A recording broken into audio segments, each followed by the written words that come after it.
Hello everyone. तो last video में हमने flux linkage due to internal flux देख लिया था किसी कंडक्टर के अंदर। तो आज की इस वीडियो में हम flux linkage due to external flux देखेंगे, जिसमें हम इसके लिए किसी कंडक्टर के एक्सटर्नल साइड में जो उसका फ्लक्स लिंकेज होता है वो निकालेंगे और डेरिवेशन के थ्रू। उसके बाद हम उसके जो फ्लक्स लिंकेज है आउटसाइड मतलब एक्सटर्नल फ्लक्स की वजह से, उसकी वजह से उसका इंडक्टेंस कितना कंट्रीब्यूट हो रहा है उस कंडक्टर का, तो वो देखेंगे। तो लेट्स से कि यहाँ पर मान लो कोई एक कंडक्टर है जिसकी रेडियस आर है, ये सेंटर हो गया उसका, जिसकी रेडियस आर है। अब क्या करना है, हमें कुछ दूर पे मान लो हम एक एम्पियर लूप मान लेते हैं। जब मैंने बेसिकली वीडियो में आपको कराया था तो वहाँ पर मैंने उसे एम्पीरियन लूप लिखा था, वही लूप है ये। यहाँ पे हम क्योंकि हम यहाँ पे एम्पियर्स लॉ अप्लाई करके इसे निकालने वाले हैं, इसलिए हम यहाँ पर एक एम्पियर्स लूप कंसीडर कर लेते हैं, जो कि इसके कंडक्टर के सेंटर से हमारा मान लो x डिस्टेंस पे है। और इस एम्पियर जो लूप है या फिर स्ट्रिप जो है ये, इसकी जो थिकनेस है ना, ये इसकी dx है। और हम जो आगे कैलकुलेशन करने वाले हैं जितनी भी डेरिवेशन के लिए, वो क्या करेंगे, हम एक यहाँ पे एक स्मॉल एलिमेंट ले लेते हैं जिसकी ये जो लेंथ है ना, ये वाली, ये dl है, ठीक है। तो ये हो गया। तो हमें बेसिकली करना क्या है, देखिए कि हमें इस कंडक्टर का जो एक्सटर्नल साइड का जो फ्लक्स है उसकी वजह से जो फ्लक्स लिंकेज हो रहा है यहाँ पे, उसकी वजह से इस कंडक्टर पे जितना इंडक्टेंस है, कितना कंट्रीब्यूशन है एक्सटर्नल फ्लक्स लिंकेज का, वो हमें निकालना है। मीन्स हमें इंडक्टेंस निकालना है। और इंडक्टेंस पे हम कहाँ से पहुँचेंगे, फ्लक्स लिंकेज से। मीन्स उससे पहले हमें फ्लक्स लिंकेज निकालना पड़ेगा। और उससे पहले फ्लक्स लिंकेज से पहले हमें उस कंडक्टर पे उस फ्लक्स डेंसिटी निकालनी पड़ेगी, फ्लक्स डेंसिटी। और फ्लक्स डेंसिटी से पहले हमें मैग्नेटाइजिंग फोर्स या फिर मैग्नेटिक फील्ड स्ट्रेंथ जिसे बोलते हैं हम, वो निकालना पड़ेगा। तो यहाँ पे मैं मैग्नेटाइजिंग फोर्स लिख देता हूँ, मैग्नेटाइजिंग फोर्स। अब यहाँ पर इंडक्टेंस को तो हम अपना L से डिनोट मतलब कर देते हैं, L। और फ्लक्स लिंकेज को हम करते हैं जाई से डिनोट। और फ्लक्स डेंसिटी को हम करते हैं B से डिनोट। और यहाँ पर हम मैग्नेटाइजिंग फोर्स को H से डिनोट करते हैं। अगर आपको इनके बारे में नहीं पता है तो आप हमारी बेसिक वाली वीडियो जाके देख सकते हो। इससे पहले हमने इससे लास्ट वाली जो वीडियो है हमारी, उसमें हमने flux linkage due to internal flux देख रखा है। इससे पहले अगर आपने वो भी नहीं देखी तो आप पहले वो देख लो, उसके बाद ये देखो तो अच्छे से समझ में आएगा ये। तो हमने अपनी बेसिक वाली वीडियो में क्या मैंने आपको लिखवाया था कि एम्पियर्स लॉ क्या है हमारा। ये मान लो लीनियर इंटीग्रेशन होता है BDL का, जो कि बराबर होता है हमारा म्यू टाइम्स ऑफ आई के, ठीक है। अब अगर हमें मैग्नेटाइजिंग फोर्स बेसिक से एकदम स्टार्ट करना है तो हमें यहाँ पर H चाहिए। तो उसके लिए क्या करेंगे, हम both side divided by mu. यहाँ पर ये म्यू से म्यू कैंसिल हो जाएगा। और ये B बाय म्यू जो है हमारा, अगर मैंने आपको याद हो मैग्नेटाइजिंग फोर्स जब मैं आपको बता रहा था तो मैंने आपको लिखवाया था क्या, B equals to mu times of H। तो यहाँ से हम देखेंगे कि H की वैल्यू क्या आएगी, B by mu. B by mu को हम H लिख लेंगे। ये मैंने लास्ट वीडियो जो थी हमारी उसमें भी मैंने बताया था ये बात। तो चलिए अब हम यही यूज़ करने वाले हैं, इसी से स्टार्ट करेंगे अब अपना। तो अभी हम लीनियर इंटीग्रेशन ऑफ H, अब हमारा जो मैग्नेटाइजिंग फोर्स यहाँ पर है स्ट्रिप पे जो लग रही है उसे हम HX नाम देते हैं मान लो। और DL एलिमेंट के लिए फ़िलहाल कर रहे हैं। और क्या होता है कि DL एलिमेंट के लिए लेके पहले हम उसका बाद में लीनियर इंटीग्रेशन कर देते हैं तो वो पूरे का हो जाता है, पूरी स्ट्रिप की लेंथ का हो जाता है। देखिए मैं क्या बोल रहा हूँ, DL। और करंट कितना है, कितनी करंट की वजह से यहाँ पे आई करंट की वजह से है। तो यहाँ पर हम आई रख लेंगे। यहाँ पर कोई फ्रैक्शन वाला चक्कर नहीं है, जो लास्ट वीडियो में था वो इंटरनल में था, इसलिए वहाँ पर कुछ फ्रैक्शन ही था। देखो मैं क्या बोलना चाह रहा हूँ, अगर हम इंटरनल की बात करते तो उस इंटरनल, जैसे ये सरफेस, यहाँ पर इस फिगर ख़राब हो जाएगी हमारी, क्योंकि मैं वो पुराना वाला पेज ले लेता हूँ।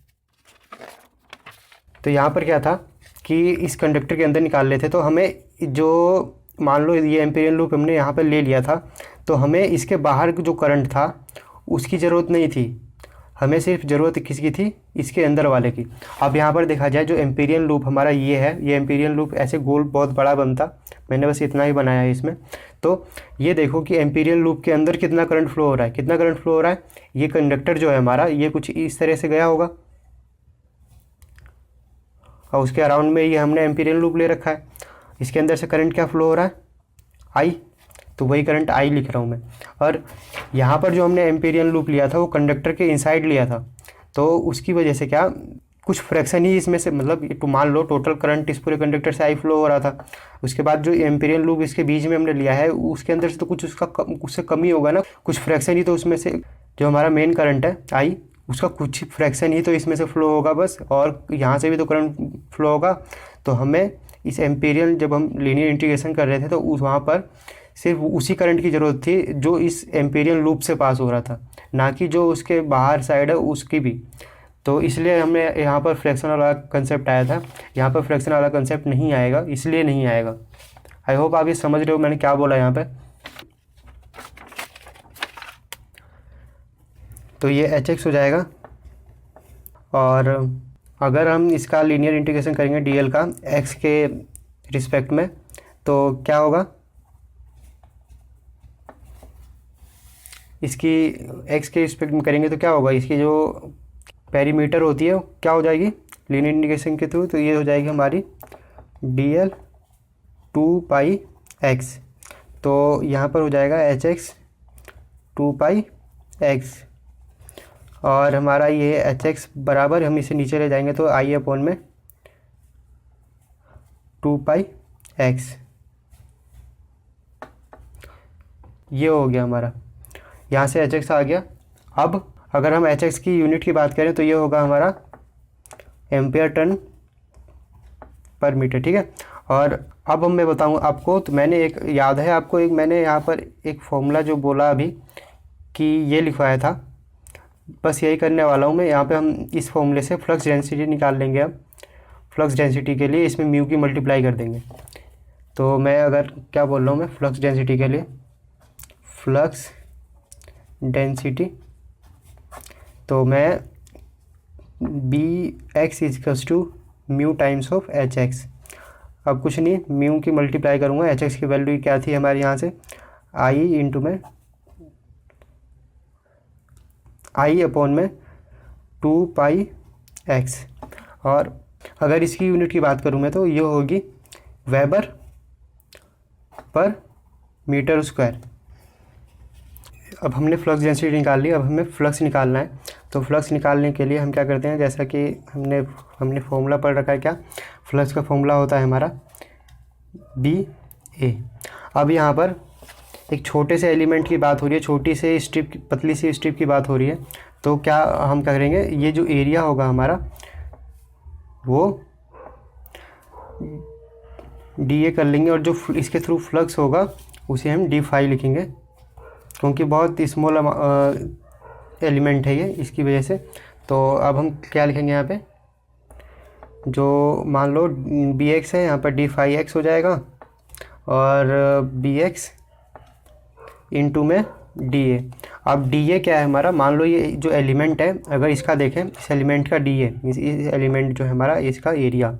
तो इसकी अगर हम लेंथ की बात करें तो हम देखेंगे DL है, और इसकी अगर थिकनेस या फिर जो हमारी इसकी ब्रेथ होगी वो होगी हमारी DX। तो हमारी एरिया जो इसका हो जाएगा DX इंटू में DL। तो वही लिख रहा हूँ मैं अब यहाँ पे, BX DX इंटू में DL। यहाँ तक कोई प्रॉब्लम नहीं होनी चाहिए आपको। अगर आप इसकी यूनिट की बात करें तो इसकी यूनिट होगी हमारी वेबर, ठीक है। तो यह आ गया हमारा d∅x का। अब मैं निकालूंगा मैं क्या कह रहा हूँ, अब क्या कर रहा हूँ मैं कि DL flux per unit length निकाल लूँ मैं, ठीक है। पर यूनिट लेंथ से मतलब क्या हो गया हमारा, ये डीएल एलिमेंट जो है उसे मैं पर यूनिट कर रहा हूँ, मीन्स 1 कर रहा हूँ। तो अब मैं क्या कर रहा हूँ, यहाँ पे पर यूनिट के लिए मैं इसे d5 से शो कर ले रहा हूँ, bx इंटू में dx इंटू में 1, ठीक है। तो ये हो जाएगा हमारा bx dx की वैल्यू मैं यहाँ से लिख लूँगा जो थी हमारी, तो ये हो जाएगी mu times of I upon में 2 पाई x dx। अगर मैं इसकी यूनिट की बात करूँ तो हो जाएगी हमारी, पर यूनिट के लिए कर लिया, इसका मीन्स क्या हो गया, flux per unit means weber per metre. तो ये हो गया, तो ये हमारी d5 की वैल्यू आ गई। अब हमें इसकी वजह से जो फ्लक्स लिंक हो रहा है यहाँ पे, इसकी वजह से जो फ्लक्स लिंकेज है, इस फ्लक्स की वजह से जो फ्लक्स लिंकेज होगा वो निकालना है। तो उसके लिए क्या करेंगे, देखो पिछली बार हमने क्या किया था कि भाई वहाँ पर एक फ्रैक्शन करंट फ्लो हो रहा था, तो वहाँ पर हमें फ्रैक्शन की मल्टीप्लाई करनी पड़ी थी। लेकिन यहाँ पर क्या देख रहे हैं हम कि यहाँ पर तो कोई फ्रैक्शन का कोई चक्कर ही नहीं है, क्योंकि करंट तो आई पूरा इसमें से फ्लो हो रहा था, तो यहाँ पर उसकी हमें ज़रूरत नहीं पड़ेगी। मीन्स क्या हो गया कि जो यहाँ पर लिख देता हूँ मैं, फिर भी ये वाली बात क्या बोला मैंने, flux links all the current in the conductor. तो यहाँ से मैं अगर मान लो डी जाई की वैल्यू लिखता हूँ, जो कि बराबर होगी हमारे d5 के, और d5 की वैल्यू हमारी क्या थी, mu times of I upon में 2 पाई x dx। आई होप आप यहाँ तक तो आपको कोई प्रॉब्लम नहीं होनी चाहिए। अगर यूनिट की बात करें तो यहाँ भी यूनिट इसकी कितनी होगी, वेबर पर मीटर। अब हमें क्या करना है, मान लो टोटल फ्लक्स लिंकेज निकालना है, ठीक है। तो उसके लिए क्या करना पड़ेगा, इसका इंटीग्रेशन करना पड़ेगा हमें, जो हमारा डी जाई आया है इसका इंटीग्रेशन करना पड़ेगा इस फंक्शन का। तो चलिए हम नेक्स्ट पेज पे करते हैं इसे। तो मैंने दूसरा पेज ले लिया, तो मैं क्या लिखता हूँ अब, हमें क्या करना है, अब टोटल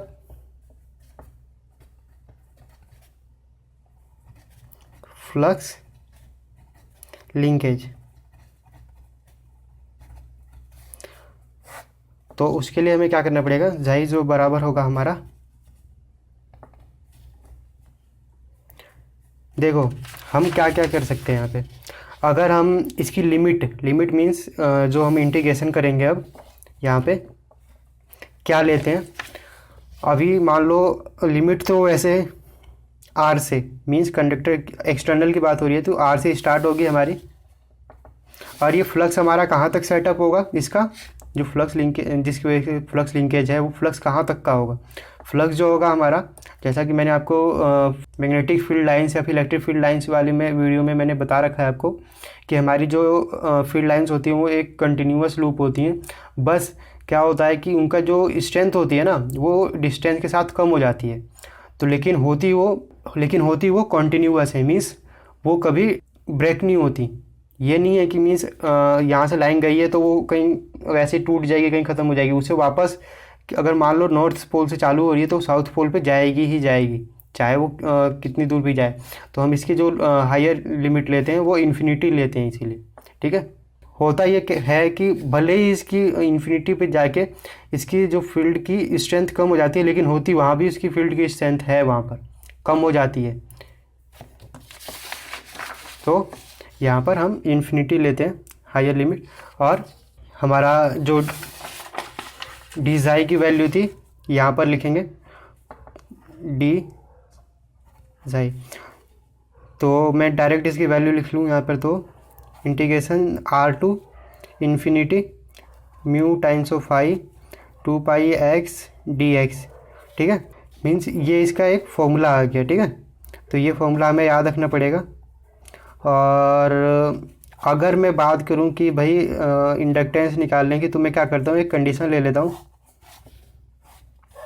उसके लिए, कि मान लो जो हमें अभी इंडक्टेंस फ़िलहाल के लिए एक डी डिस्टेंस से किसी D2 डिस्टेंस मीन्स अगर मान लो ये मैं d1 डिस्टेंस ले लूँ, ये d2 ले लूँ, सिर्फ इतनी यहाँ तक का जो फ्लक्स है इतनी की वजह से कितना फ्लक्स लिंकेज हुआ है और उसकी वजह से जो इंडक्टेंस है अगर उसकी बात करूँ मैं तो देखो कैसे करना पड़ेगा।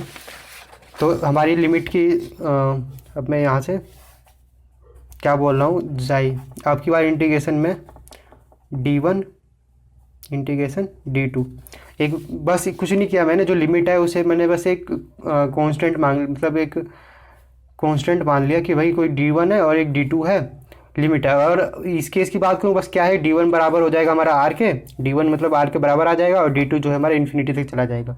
अभी फ़िलहाल मैं इस स्ट्रिप की बात कर रहा हूँ, मान लो तो स्ट्रिप मान लो मैं यहाँ से d1 से d2 की बात कर रहा हूँ, यहाँ का जितना फ्लक्स है उसकी वजह से, जितना फ्लक्स लिंकेज है उसकी वजह से जो इस पर इंडक्टेंस जो कंट्रीब्यूशन हो रहा है इसका वो निकालना है। तो उसके लिए मैं यहाँ पर इंटीग्रेशन करूँगा, तो मैं डायरेक्ट लिखता हूँ i 2πx dx, ठीक है। अगर मैं इसका इंटीग्रेशन करूँ तो क्या होगा, ये कांस्टेंट टर्म्स हैं ये तो ये बाहर आ जाएंगी, 2π x जो है हमारा dx का इंटीग्रेशन होगा इसका, तो ये हो जाएगा हमारा d1 d2 1/x dx। 1/x का इंटीग्रेशन जो होता है हमारा log x होता है, तो ये हो जाएगा हमारा log x, इसकी लिमिट होगी हमारी d2 टू d1। कर हम ये भी सकते थे, यहाँ भी यही सेम चीज़, लेकिन ये फॉर्मूला मैंने इसलिए लिखवा दिया क्योंकि आगे जब हम अभी आगे जो डेरिवेशन करेंगे या फिर जो भी कैलकुलेशन वगैरह करेंगे इसके आगे, वहाँ पर हमें इस फॉर्मूले को लेके चलना है। ये तो हम बस इंडक्टेंस का वैल्यू देखने के लिए कर रहे हैं। वैसे हम यहाँ भी यही कर सकते थे कि यहाँ पर हम इन्फिनिटी और यहाँ पर आर, बल्कि हम देखेंगे भी कि हम इसे जब वहाँ पर जब हम कैलकुलेशन करेंगे दूसरी चीज़ों के लिए कि सिंगल फेज ट्रांसमिशन के लिए करेंगे, जब 3 फेज ट्रांसमिशन लाइन के लिए करेंगे, तो वहाँ पर हम भी इंटीग्रेशन हमें वहाँ भी करना पड़ेगा ऐसे, तब हम वहाँ पर लिमिट रख के कर लेंगे। लेकिन फ़िलहाल के लिए हम d1 d2 रख के कर रहे हैं। तो क्या हो जाएगा अगर मैं लिमिट पुट करूँगा यहाँ पे, तो म्यू आई 2π, ये हो जाएगा हमारा log d2 minus log d1। अगर आप ये बेसिक का जो होता है कि log d2 minus log d1 होगा, तो ये हो जाएगा हमारा log d2 अपॉन में d1। मैं क्या बोल रहा हूँ, लिखता हूँ यहाँ पे कि log d2 अपॉन में d1, ये हो जाएगी हमारी जाएगी वैल्यू, ठीक है। अगर मैं इसकी यूनिट की बात करूं तो ये भी वेबर पर मीटर में चली आ रही है अभी, ठीक है। अगर अब मैं बात करूं कि भाई म्यू की, तो म्यू एब्सोल्यूट परमिबिलिटी जो होती है हमारी वो बराबर होती है mu naught times of mu R. अब म्यू आर की वैल्यू जो होती है एयर के लिए वो हमारी कितनी होती है 1, और इसकी वैल्यू जो होती है हमारी कितनी होती है 4π इंटू में 10⁻⁷, ठीक है। तो बस इसकी वैल्यू यहाँ पर मैं क्या कर रहा हूँ, देखो म्यू नोट की जगह में म्यू की जगह में मी नोट म्यू आर लिख रहा हूँ i अपॉन में 2π log d2/d1, ठीक है। अब मैं इसकी वैल्यू रख रहा हूँ, मान लो म्यू आर की वैल्यू रखी 1, इसकी वैल्यू रखी मैंने 4π इंटू में 10, तो यहाँ पर हो जाएगा 4π इंटू में 10⁻⁷ i अपॉन में 2π।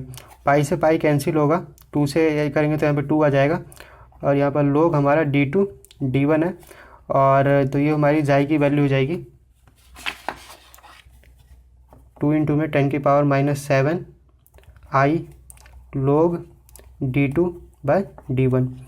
यूनिट की बात करें तो वेबर पर मीटर, ठीक है। अब अगर मैं इंडक्टेंस की बात करूँ तो इंडक्टेंस हमारा क्या होता है, इंडक्टेंस L, तो L की वैल्यू जो होगी हमारी वो बराबर होती है फ्लक्स लिंकेज,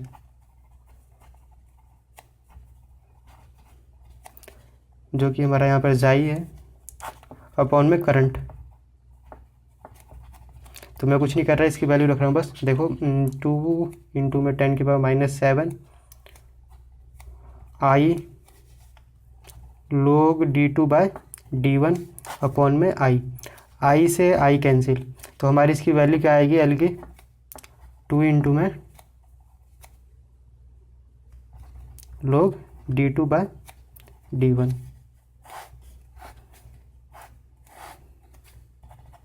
तो हम क्या देखते हैं कि जो हमारा इंडक्टेंस होता है एक्सटर्नल फ्लक्स की वजह से वो हमारा उसकी जो रेंज होगी, मींस जहाँ से हम उसकी डिस्टेंस ले रहे होंगे उस पर भी डिपेंड करता है। लेकिन हमें इंटरनल फ्लक्स की वजह से जो देखा था, वहाँ पर क्या देखा था, उसकी वैल्यू हमारी कांस्टेंट आई थी। तो ये हो गया हमारा flux linkage due to external flux. ये हो गया हमारा flux linkage due to external flux. और जिसका हमें आगे जब हम कैलकुलेशन वगैरह करेंगे तो ये याद रखना है, और आप ये याद रख सकते हो। और इसमें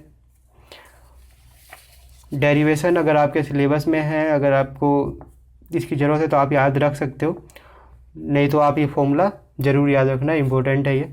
और अगर आप देखो तो इसमें और इसमें कुछ नहीं है, बस यहाँ पर अगर मैं इंटीग्रेशन करूँगा तो क्या होगा, d2 की वैल्यू हमारी इन्फिनिटी रहेगी और यहाँ पर d1 की वैल्यू r रहेगी। तो ये आज की वीडियो के लिए था हमारा।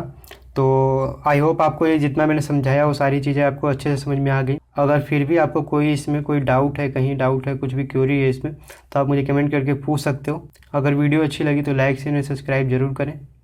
Thank you.